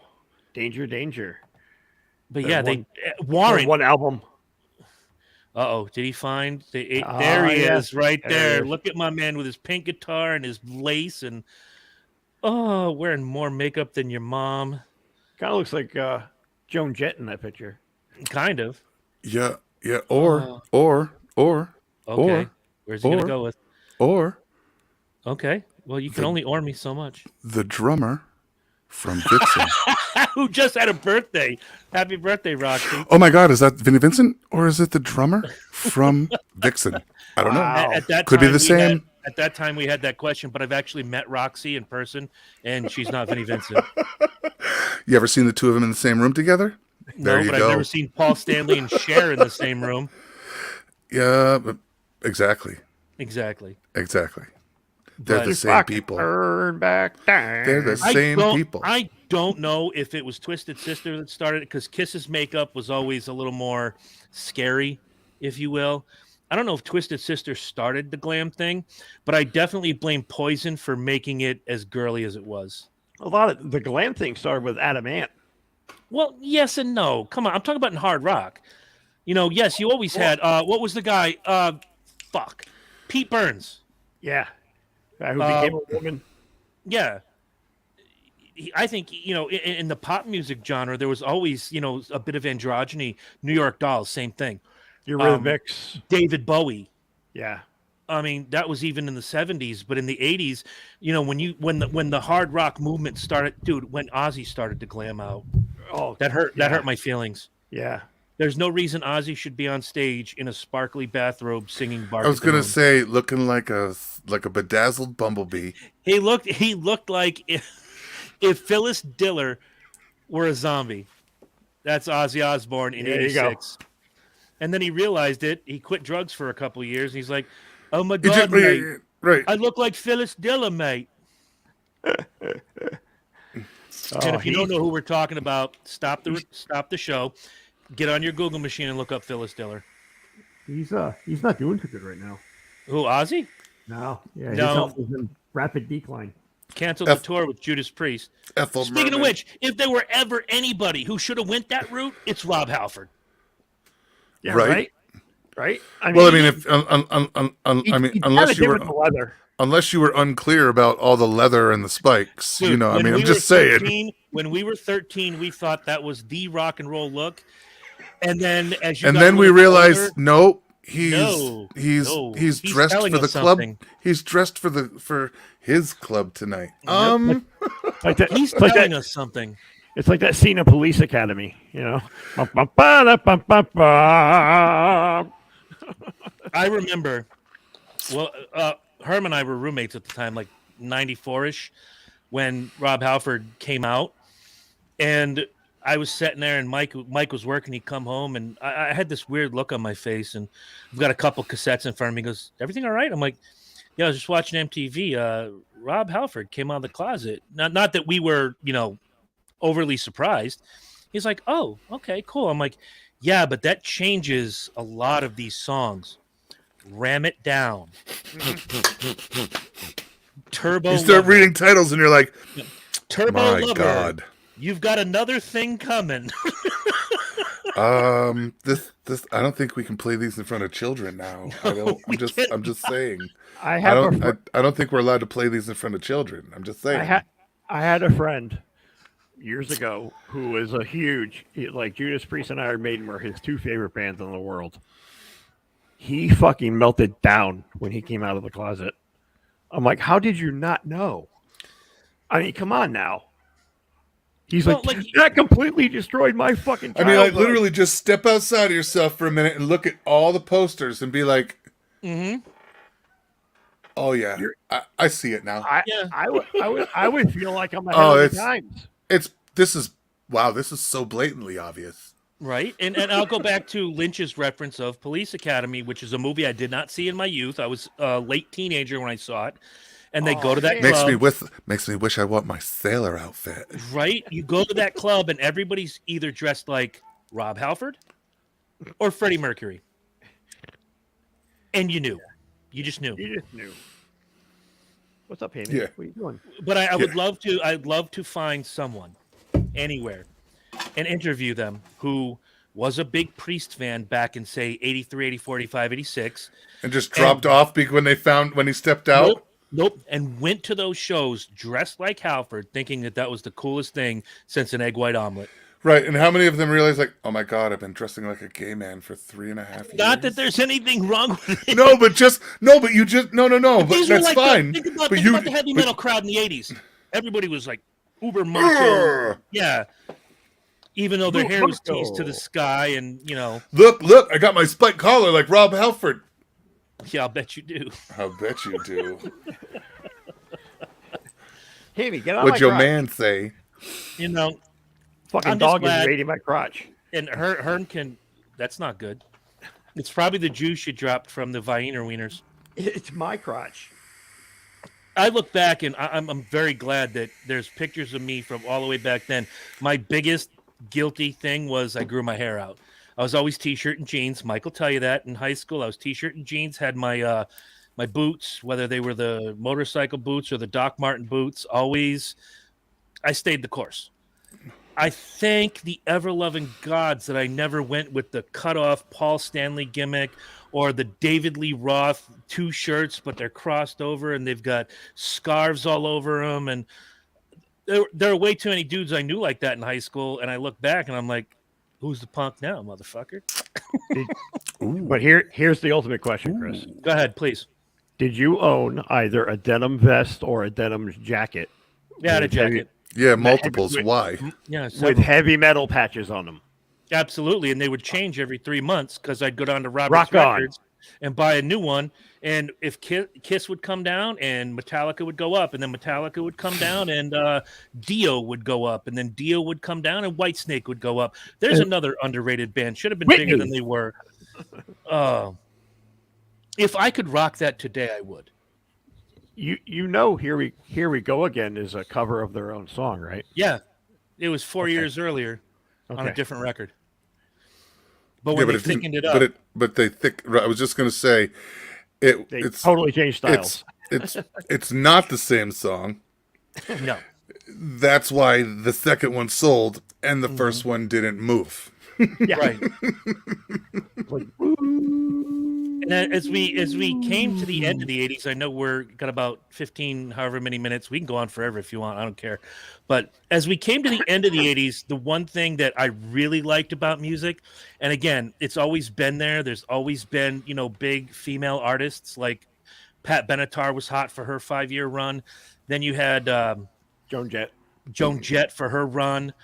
But boy, did we start getting the proliferation of the Whitney Houstons, the Mariah Careys, just all of them that just came out of, they didn't come out of nowhere. They were always there, and they seemed like they all blasted out at the same time. And not only that, when Heart changed from bluesy music to a heavier, yet softer at sometimes, How Do I Get You Alone and all that mess. Yeah, they went from they edged up and then they softened. I was going to say they edged up their sound, softened their tone, and actually crossed over for a couple of albums Yeah. into major top 40 territory. And some of the women that came out of that era, and look, say what you want about Whitney Houston and how it ended, say what you want about Mariah Carey every Christmas, again, two that have stood out and have kept moving in a forward direction. Well, except for Whitney. Well, she moved in a forward direction until she got to the bathtub. Then she moved down. Yes. Yeah. We're Forever. going to hell in every religion. Yes. But yeah, I mean, I look at, even the late 80s with rock and roll. The Runaways had ended in the early 80s. Joan Jett had already come up. Lita Ford is now a staple. In the rap game, what was her name? Fuck if I can't remember. Queen Latifah. I was going to say you had Queen Latifah, Moni Love. You Yep. had prior to that, She's had the one that Queen Latifah was the one that stands out the most to me. Yeah, she made as far as females, she made a big crossover. And Salt and Pepper. Yeah. Yes. I mean, come on. That you absolutely. had what is it? Technotronics, Yep. Stetsasonic. You had CNC, the girl from CNC. Yep. yeah. But yeah, you had a lot of those type singers. And a lot of females coming out and especially in genres that they hadn't. Right, I mean, because how cool was it? And I can speak to both of you on this, but as syrupy as it was, and the band still exists to this day, although there's only 2 original members left in it. How cool was it to see Vixen come out with guitars and drums and bass, and just you're like, wow, Well, I feel Vixen Chicks aren't was supposed the to next. do this. I feel Vixen was the next step in the evolution of the Go-Go's. Yeah. Yes. I Because agree with that. the Go-Go's took their whole punk thing and softened it up and popped it out, but Vixen was really the next iteration of the Go-Go's as the Go-Go's when they began. Yes. And the Go-Go's started as a punk band. Right, as an edgy punk band. They were not, Vacation All I Ever Wanted. It was Right. They were a little heavy. Yep. And then, like you said with Vixen, here's something for you. You can all see the video in your head. You can all hear Edge of a Broken Heart in your head. Pretty good rock tune. Written Yeah, by, I mean, it carries. It carries. Written by Richard Marx. Yeah. He wrote a lot of songs. He wrote a lot of great songs. Mm-hmm. Oh, Wrote absolutely. some great songs. Dude, to this day, and I know it's a 90s tune, Hazard is in my heavy rotation. It's a good song. Amazing fucking tune. One of my favorite bands ever came out of the 80s, De La Soul. Ooh. Well, one of mine came out in that time too that I still love to this day. They were an 80s act, Living Color. Oh, fuck Yeah. They still make good music. Absolutely. Yeah. And of course, Herm's favorite. Very underrated. Herm's favorite. We couldn't go an entire 80s music episode without mentioning the one and only King Diamond. There you go. There you go. There you go. There was just something, dude. I don't care. I know he was singing. There was just something horrendous insane. satanic shit, but Something if insane. It caught you, if it caught your ear, and you could see past all the lyrics and the horror movie bullshit, those some pretty solid fucking records. Yeah, like I didn't really listen for his voice or for lyrics. I enjoyed most of what he did for the music. I can Like say the if same. you pretty much instrumental, if you did all of his stuff that I've heard as instrumental albums, I'd probably just put him the fuck on and let him rock. Oh, Jen's a good person. Jen Sizer joined us as we're coming out of the 80s talk, and we're going to shut down the show soon. But I want to hear your opinion, Jen. We're coming out of talking about King Diamond, and we just spent 10, 15 minutes talking about the rise of hard rock in the 80s. I'm going to piggyback your point there, Herm. I did listen for the lyrics because as I tried to explain to people over the years, it was like you could picture, it was like a horror movie on a cassette or a CD. Whatever happens in that movie visually happens in your mind. He's giving you the script. You get his tone, not for the tone of everything. And of course, you needed, if you listened to lyrics, you understood the story because there was a very long story in those albums. Oh, of course, and then it but led over to necessarily, the album in '88. If you didn't understand English and couldn't understand words, okay, and just listen to that, it's the feel. Yeah, it's the feel, I can agree with that. I can get behind that. Yep. There were a lot of there were a lot of gimmicky bands like that in that era. He had King Diamond, Halloween, Man of War. Oh God. Some really good bands, but they all had that gimmick. Gwar. Yeah, Gwar started back then. I mean, they've been around for fucking ever. I'm going to agree with Jen on her comment. There will never ever be another generation of music like 80s metal. It has evolved. No, it is. I think what we're hearing now with the Godsmacks and the Five Finger Death Punches, it's all well and good, and I love those bands. But and Jen says that there was a story in every song on the entire album. Them by King Diamond back to back with Conspiracy. If you listen to those end to end, it's the same story. One's the continuation 18 years later in storyline. Oh shit! I had a point. What was it? It was on top of your head, and you're covering it with a hat. Yeah, probably. Fuck. Oh, the 80s were the rise of the virtuoso in guitar too. Yes. Eddie Van Halen, Yngwie Malmsteen, Steve Vai, Jason Becker. God rest his. No, he's not dead yet. He's still alive, but he might as well play be. That poor guy. He's doing music. Oh, he's doing electronic music, yeah, and he talks with his eyes to his father. I've listened to it. It's really good stuff. Really good. Coming out of that generation too, Marty Friedman. I was just going to say Marty. Jen just beat me to it. Joe Bonamassa. Yeah, Joe Bonamassa is one of my favorite guitarists on the planet. Did you say Satriani yet? Satriani and Steve Vai was huge. Chris and And let's- Pelletieri was There more, you go. more in the local scene because he's a New London boy, but Yep. he didn't go very far. But what he did do was fucking phenomenal. Dude, his records, and I've looked this up because I've listened to... you And know, the resurgence of Jeff Beck. Yes. Jeff Beck made a huge comeback in the 80s. I've listened to all the Impellitteri stuff. I loved Stand in Line. He did have the MTV moment, if you will. There's a guy who could sell a bazillion records in Japan, couldn't walk down the street. But if he came here, he could walk into any Burger King and get a job because nobody knows who the fuck he is. They fucking loved him overseas. Japan, Oh, yeah. Germany, Norway. They fucking loved him. Calm down, Hasselhoff. You do not hassle the Hoff.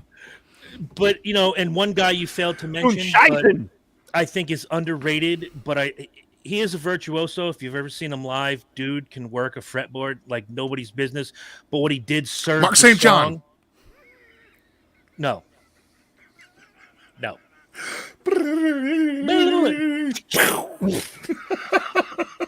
If there's one guy who deserves a lot of credit for serving the song first and his own ego second, George Lynch from Dokken. He's a very good guitarist. Because But you he, listen to some of those, they all had ego problems. I know where Yeah, you're he- going with that. he likes to stroke his own. Mm-hmm. It's mine. I'll wash it as much as I want. Yeah, do what you gotta do. If it's my weenie, I can do what I want. And abuse it. So if anybody No, out there not your you want to check out Bonamassa's concert in a cave in Germany, it's fucking sick. Jen, I'm gonna do that tonight. Thank you. I've seen it. Fucking phenomenal. I love him. And people are like, who? I'm like, oh my God. Before I throw the question out, one more band that did a concept record, a story record. It was the only one they ever did, and then 20 years later they tried it again and completely fell on their face. Queensryche. Operation Mindcrime was phenomenal, and then 20 years later they did Mindcrime 2, and it was like, dude, don't you can't. It was a tragedy. Didn't you You and I go can't see reinvent that? the wheel. Didn't you and I- No. Who did I see that with? I have know no I idea. saw it. Oh, I think I saw it with Megan, and she fucking hated it.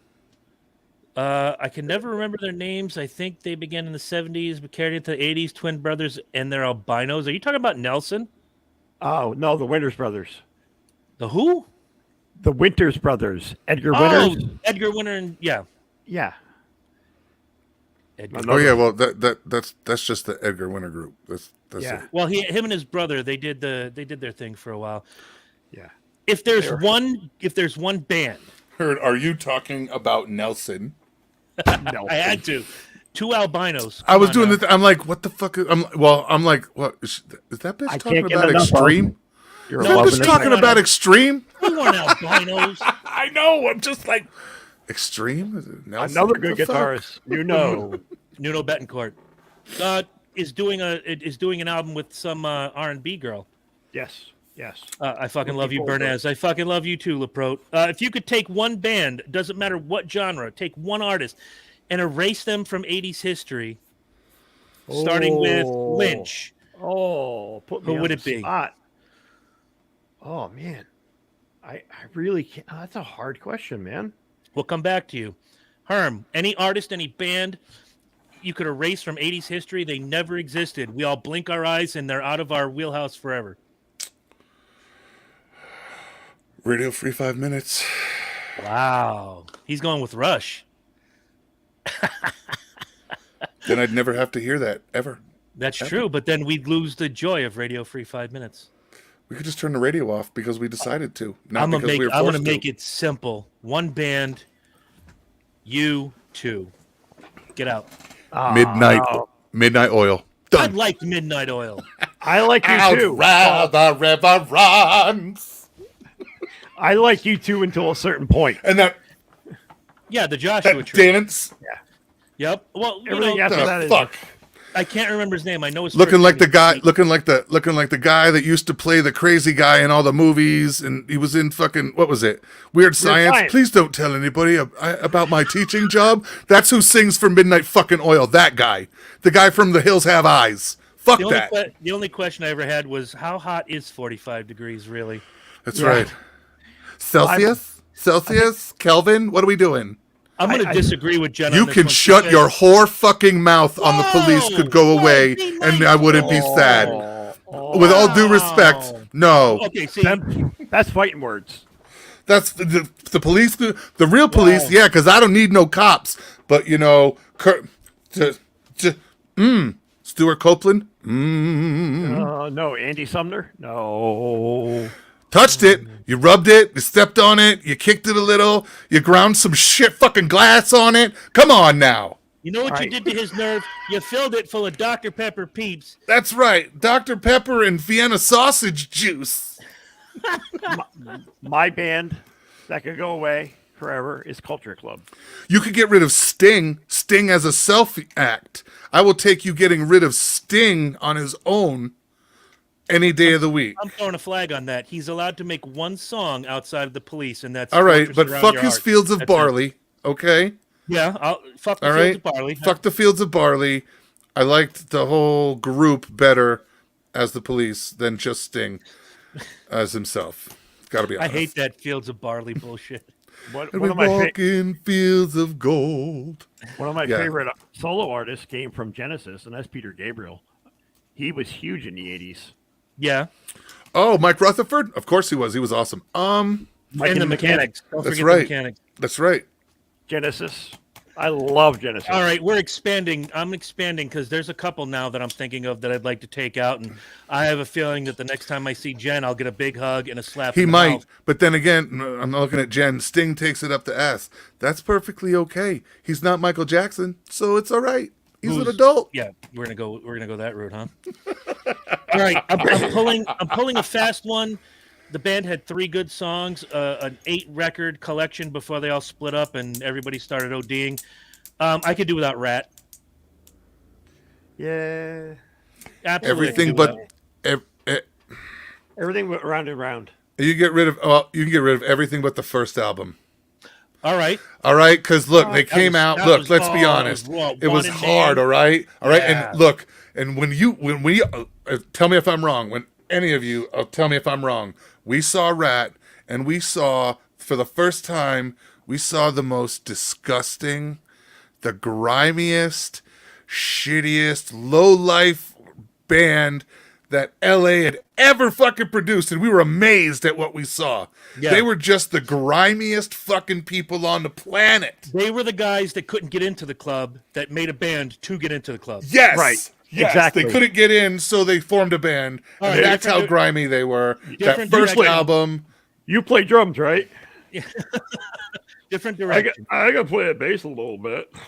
Is there that a first group? album. A lot of the rest of the shit, not really. But that first album was just, you'd listen to it and you're like, what the Lack of communication was Fuck. amazing. You were like, whoa, this is What- insane. Was there a group from the 80s that you think should have been bigger in any genre of music at all? I mean, I could start. I could go with Jet Boy. I thought Jet Boy was real good. If you guys have never seen Rose Tattoo, there's a reason for it, and I will send you guys the video. Great song. They were an Australian band, but when you see the band, it looks like every member just got out of jail and decided to play in a band. They were hilarious. I love their records, though. When you have a singer named Angry Anderson, you That's know you're awesome. doing something. You know you're doing something right. Yep. And I wish for the life of me I could remember the name of the fucking group. The lead singer eventually transitioned. Not that that's important. They opened for Kiss one time. His name was Mark Free. I remember that. He transitioned into Marcy Free sometime in the mid 90s. Full surgery transition. I can't remember it started with a K. Kicks. No. Kicks was pretty decent. They shouldn't have gotten Kicks- bigger. They were right Kicks- where they needed to be. Kicks was all right. And the cereal was good too, so. God, I can't. You know, what? I'm looking it up now. Are you on the Google machine already? King Cobra. King Cobra, there it is. Carmen Appice was part of that band. He's one of the best session musicians on the Oh, planet. absolutely. He's played on everything. He played on I- R&B from the he does 60s to like last everything. week. Yeah, you need a drummer. You call Carmine. Yeah, he's your guy, or he Uh, knows the Kicks- guy. Kicks was ridiculous live. Saw them too many times in the Wolf Den. I went to one of those shows, and I did too. They were awesome. you know who else was great? Well, not great, but they play the Wolf Den every now and again, and I can't believe they made a movie about him. Anvil. Yeah, That really is how you determine that your career is completely over. When you You're at the hear Wolf Den. live at the Wolf Den, you know that most of that band hasn't been current or relevant. I'm not saying it's not good shows. Okay, hold that. You thought, know that because- most of the people in there haven't been popular for 20 years. Well, if you're a band like Kicks, or even when Stryper reunited, they played a Wolf Den show. Now they're doing the theaters and arenas again. But if you're a young band like Shaman's Harvest, Hailstorm, a lot of them that I saw up and coming are really good. And Jen just said it too, or they're up and coming. But if you see Quiet Riot in the Wolf Den, that's the best they're going to do. Well, that's where I'm going. I'm not talking about up and coming. I'm talking about you see a name that you recognize from 20 years ago in the Wolf Den. That is the best possible show they're going to book this year. Fuck. Who was the singer for Foreigner back in the day? Played the Wolf Den like every 3 weeks or so. What was Lou it? Graham. Lou Graham. I was going to say Lou Graham. He sang, and you go walk through the casino and you hear Midnight Blue and I Want to Know What Love Is and all Right. that bullshit. Right. I think. Oh, Jen, you have to send me the link to that, please. Jen was in a Hailstorm video filmed at the Wolf Den. I want to see that. Jen was I was also a ring card girl for one of the fights at Mohegan Sun. So I think I know her. you probably do. Was it Jen Sizer? You said. Yeah, that's the only Jen Okay. on the chat. All right. Oh, I don't have Facebook in front of me. Oh, okay. I have the chat up on the screen. I want to say the Cars, but I think they had just. They had a enough. really good run until 86, 87. Then Benjamin Orr went on his own and did better. Yeah, And then he died. He failed upward. Yes. Yeah, he did. I can't really think of an '80s band that I mean, because they all had the level they rose to in the '80s was the level they deserved, because it was a big playing field. There was a lot of people in those teams out there. There's a lot of people competing for, Oh, okay. for But, radio time. you know, and you can take someone like a Pat Benatar who had a fantastic career until she decided to go jazzy. And then when that didn't work, she goes, fuck it. Let me go back to what made me the money, which was Love is a Battlefield and all that bullshit. Bonnie Tyler should have been bigger. Oh, that's a good one. She had a couple, 4 or 5 really good songs, and then she just fell off the face of the earth. She sang all the Meatloaf Reject songs. That's right. Jim Steinman, hey, take this song. Meat doesn't want it. Okay. Okay. You can see how well it did for Meat until But- '92, But you and then don't he died. you don't see Meatloaf singing that song, Total Eclipse of the Heart.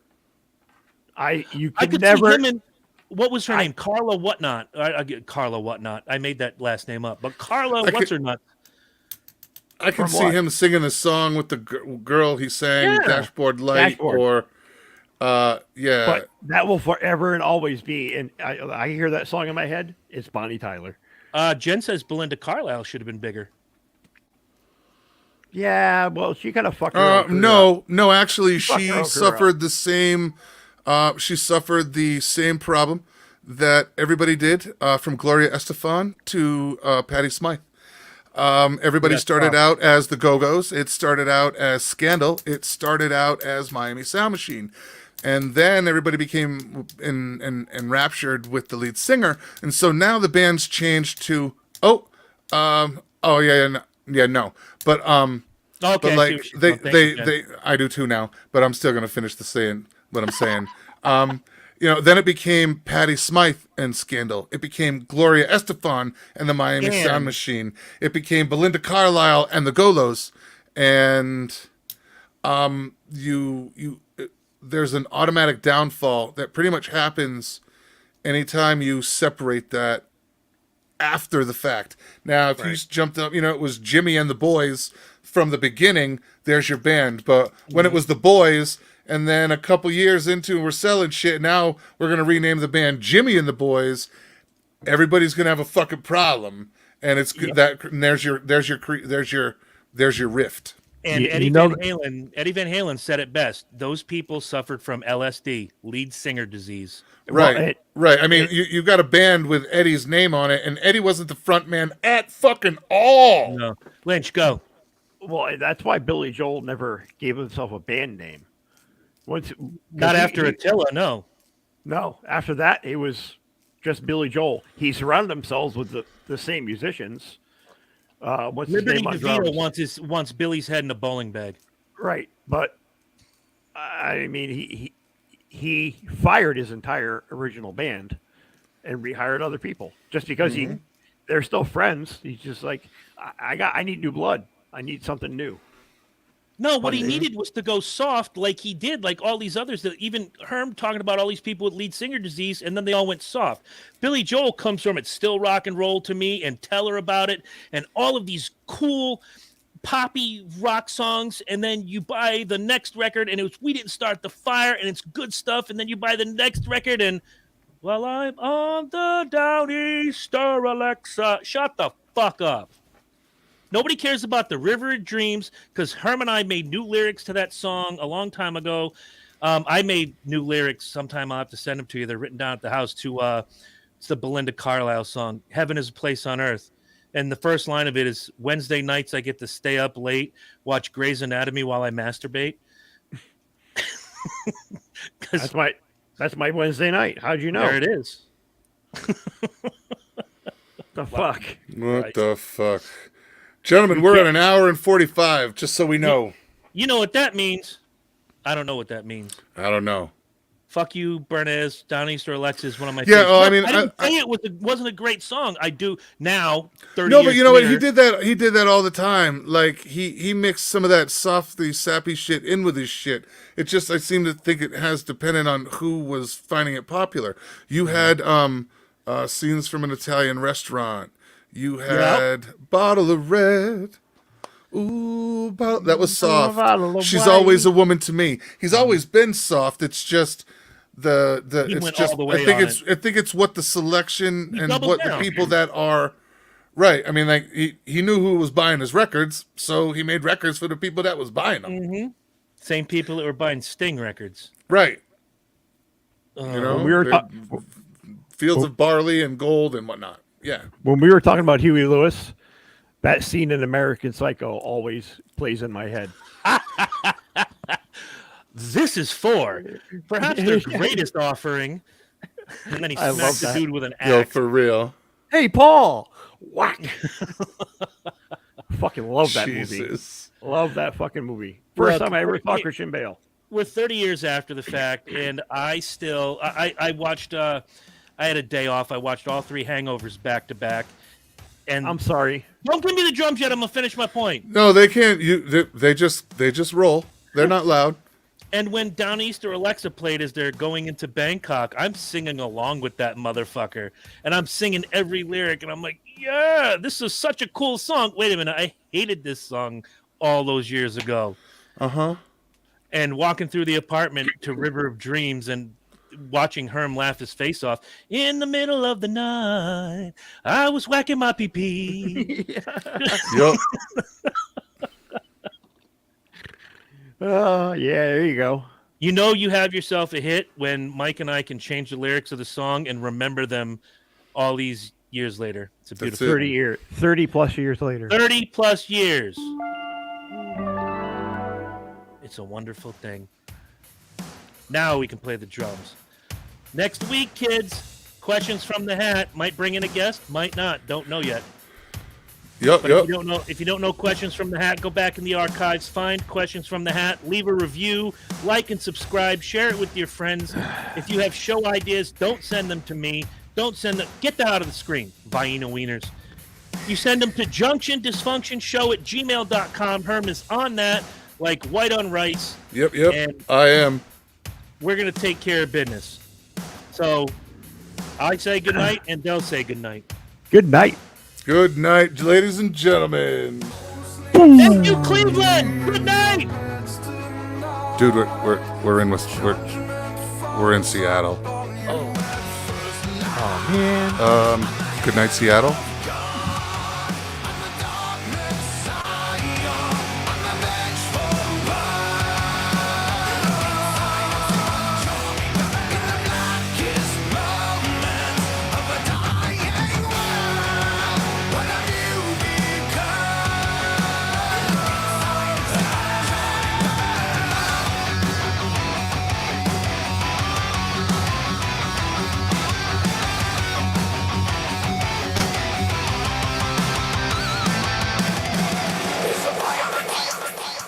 I've always wanted to learn Piano Man on guitar. Good night, Hebrew.